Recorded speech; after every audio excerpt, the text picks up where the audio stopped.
بات نہیں ہیں، بلکہ صحیح بخاری میں یہ لفظ موجود ہیں کہ صحابہ کرام علیہم رضوان آقا کونین صلی اللہ علیہ وآلہ وسلم کی خدمت میں عرض کیا کرتے تھے کہ یا رسول اللہ لولا انت مہتدینا، حضور اگر آپ نہ ہوتے تو ہمیں ہدایت ہی نہ ملتی۔ تو ہم بھی یہ سمجھتے ہیں کہ حضور آپ تشریف نہ لاتے تو واقعی نہ ہمیں ہدایت ملتی، نہ یہ قرآن ہوتا، نہ یہ ساری رونقیں ہوتی، نہ یہ دنیا بنتی، اور ہمیں ایمان کی یہ دولت جو ملی ہے یہ حضور اکرم صلی اللہ علیہ وسلم کے سبب ملی ہے۔ اعلیٰ حضرت نے کہا تھا کہ وہ جو نہ تھے تو کچھ نہ تھا، وہ جو نہ ہو تو کچھ نہ ہو، جان ہے وہ جہان کی، جان ہے تو جہان ہے۔ تو ہم سمجھتے ہیں یہ تعلق ہمارا صرف اس دنیا کا تعلق نہیں ہے، بلکہ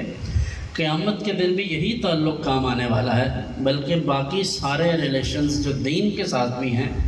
وہ بھی اس وقت تک کارآمد نہیں ہوں گے جب تک سید عالم صلی اللہ علیہ وسلم شفاعت کبریٰ کے لیے وہ اپنے اس منصب پر جلوہ فراز نہیں ہوں گے۔ جب حضور صلی اللہ علیہ وسلم جلوہ فراز ہوں گے، اللہ کی بارگاہ میں ایک طویل سجدہ کریں گے، وہ سجدہ کتنا لمبا ہوگا، کتنے عرصے کو محیط ہوگا، یہ اللہ جانتا ہے یا اس کا رسول جانتا ہے، لیکن حضور کے اس سجدے کے بعد شفاعت کا دروازہ کھلے گا۔ اور اس سے پہلے تو حدیث میں آتا ہے ان اللہ تعالی حرم الجنت علی الامم حتی تدخلها امتی، فرمایا اللہ رب العزت اس وقت تک جنت کو تمام امم سابقہ پر حرام کیے رکھے گا جب تک کہ میری امت نہ داخل ہو جائے جنت میں۔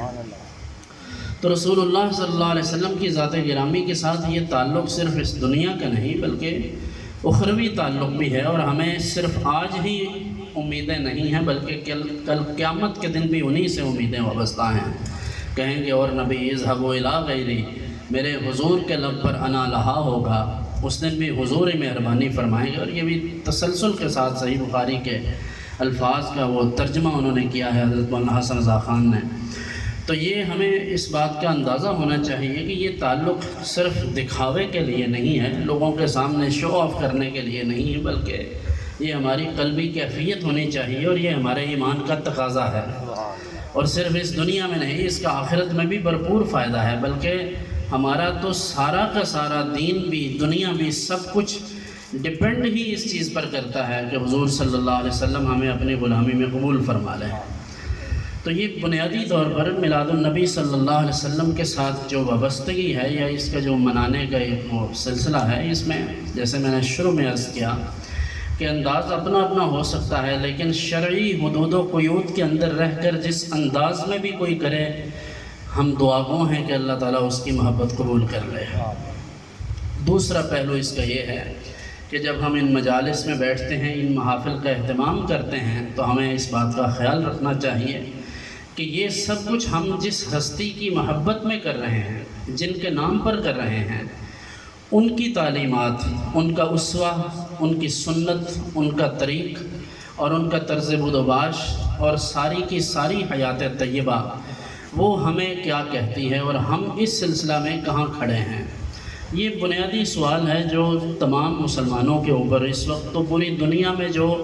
حالات ہیں اس کے مطابق ہم دیکھتے ہیں تو ہمیں ایسا لگتا ہے کہ ساری دنیا میں مسلمان سب سے پیچھے رہ گئے ہیں۔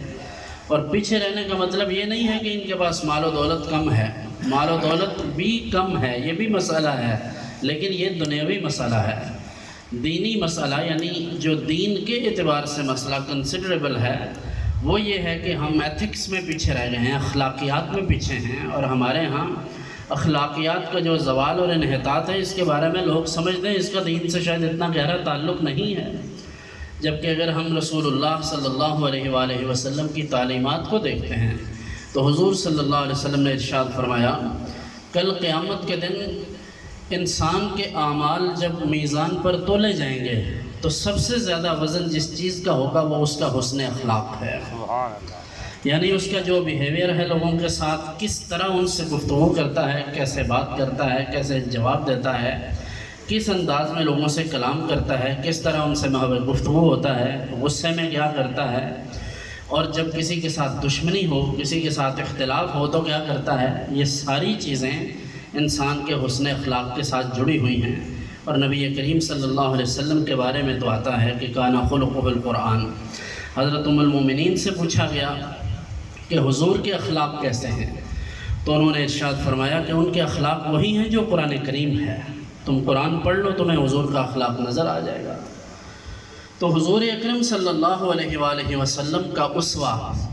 یعنی آپ کا طرز عمل، آپ کی تعلیمات، آپ کی سیرت، یہ ہمارے لیے اہم ترین باب ہے۔ جب تک ہم اس پر توجہ نہیں کریں گے ہمارے مسائل حل نہیں ہونے والے۔ نہ مغرب کے پاس تو خود اپنے مسائل کا حل نہیں ہے، وہ تو چند چیزوں میں جو ان کی دنیاوی ترقی ہے یا سائنسز میں اور ٹیکنالوجیز میں وہ آگے ہیں تو ظاہر ہے اس میں بھی ہمیں ہمارا دین کہہ رہا ہے۔ خود نبی اکرم صلی اللہ علیہ وسلم کی احادیث موجود ہیں، حضور نے ارشاد فرمایا اطلبوا العلم ولو کان بالصین، تم علم حاصل کرو بھلے تمہیں اس کے لیے چین ہی کیوں نہ جانا پڑے۔ ہمارے شیخ الحدیث صاحب کہا کرتے تھے کہ اس حدیث میں اشارہ ہے اس بات کی طرف کہ تم ٹیکنالوجی سیکھنے کے لیے وہاں جاؤ،